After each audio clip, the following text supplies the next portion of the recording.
I don't think most Princeton students know who Witherspoon is. That's a shame. They should, but they probably don't. And the ones who want to get rid of it are just motivated by chaos, motivated by this subjective left-wing diversity, equity, inclusion, woke view of the world that everything of the past must be torn down unless they were perfect, based on the judgment of today. John Witherspoon is an American hero. He was the only clergy to sign the Declaration of Independence. He was recruited from Europe, from Ireland, to be the president of Princeton. He was a contemporary of James Madison. He was considered a brilliant mind, a lover of liberty, and one of the early ministers to run Princeton. That's what Princeton used to do, is train ministers. And so he's been revered. There are halls named after him at Princeton. He's recognized as a hero. When I was an undergraduate, I believe it was in 2001, they put up a statue. In fact, we put up a statue, and a town in Ireland put up a statue, reciprocating statues, recognizing what a significant contribution he's made, not just to the university, but to the country. I remember when they put it in, and I remember, I think I must have been a sophomore or a junior, and I remember thinking, wow, that's pretty cool. We don't put up statues of many founders anymore. There was already, there's a huge leftist tilt in the Ivy League at Princeton.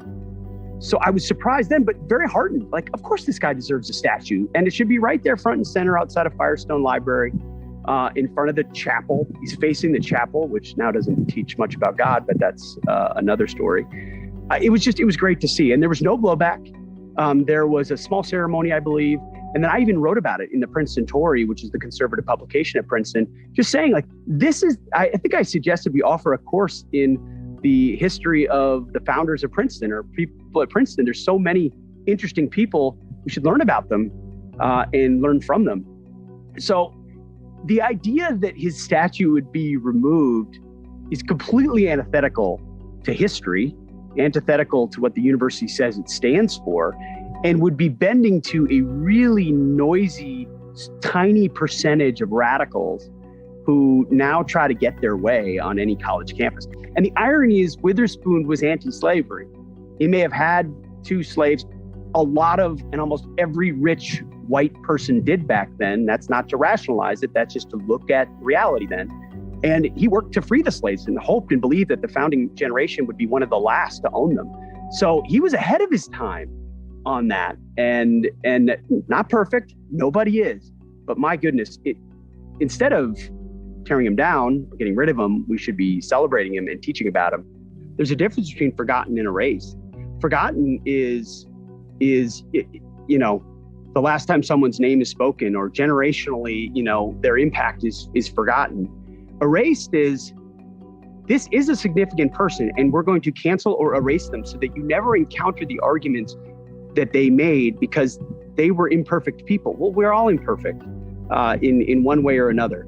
So erasure is the most dangerous aspect of it, because the next generation isn't even given an opportunity to rediscover. They're just buried.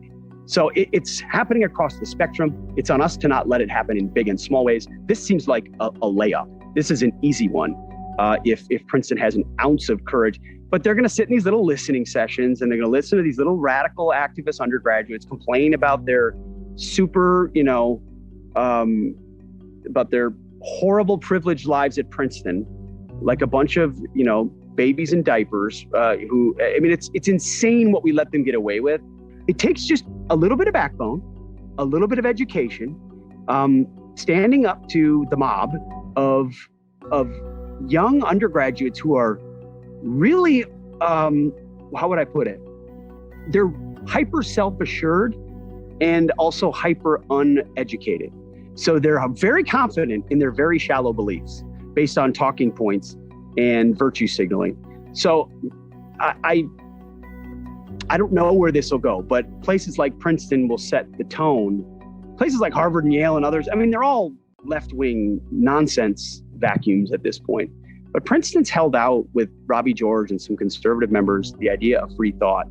Giving into something like this signals that you are also retreating completely.